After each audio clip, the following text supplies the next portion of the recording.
हमसे ब्रह्म अलग है। मनोमय प्राण शरीरो भारूप सत्य संकल्प आकाशात्मा सर्वकर्मा सर्वगंधा सर्वरसा सर्वमिदमभ्यात्तो वाक्यनादरा। ये गुण तो जीव में है नहीं जो इतने बड़े वेद मंत्र में लिखे हैं।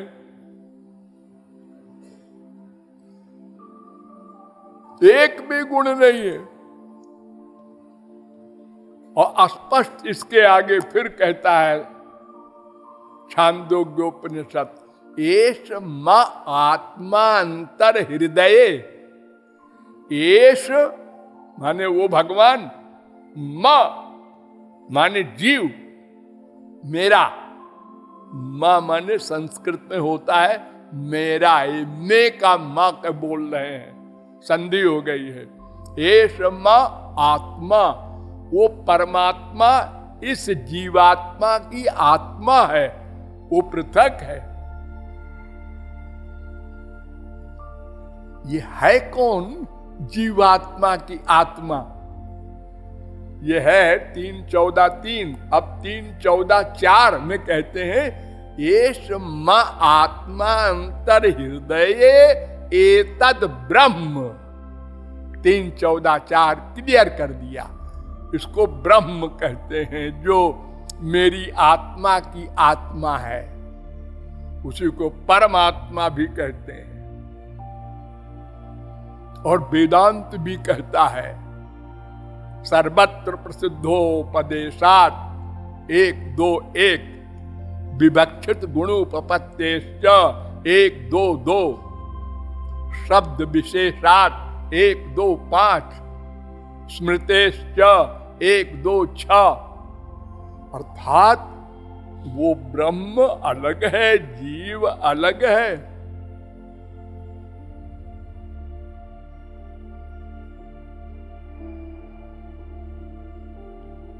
वेदांत में तो बहुत विस्तार से कहा गया है, मैं के विषय में भी और मेरे के विषय में भी।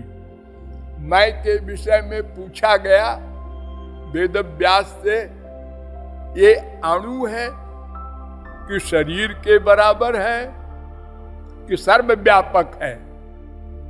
तो उन्होंने कहा वेद कहता है अणु प्रमाणात् 1-2-8 कठोपनिषद। एषोऽणुरात्मा 3-1-9 मुंडकोपनिषद। बालाग्र शतभाग्यस्य शतधा कल्पितस्य च जी, वो जीव है। 5-9 श्वेताशतरोपनिषद। ये सब वेद मंत्र कह रहे हैं वो अणु है।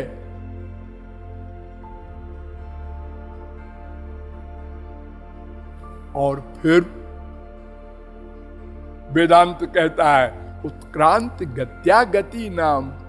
अरे जीव मरने के बाद निकलता है, सबको लेकर, इंद्रिय मन बुद्धि को लेकर निकलता है।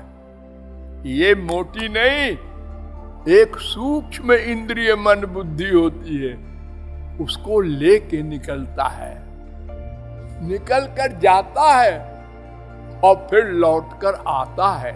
ये वेद कह रहा है सयदास्मात् शरीराद् उत्क्रामति सहाई वै तै सर्वैरुत्क्रामति।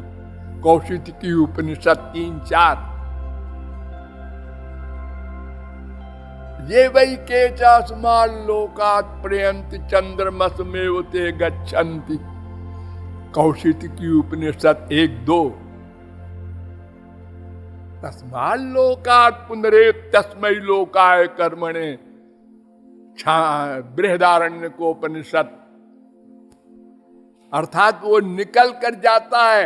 अगर सर्वव्यापक होता तो कहां निकलता कहां जाता, तो यहीं रह जाता।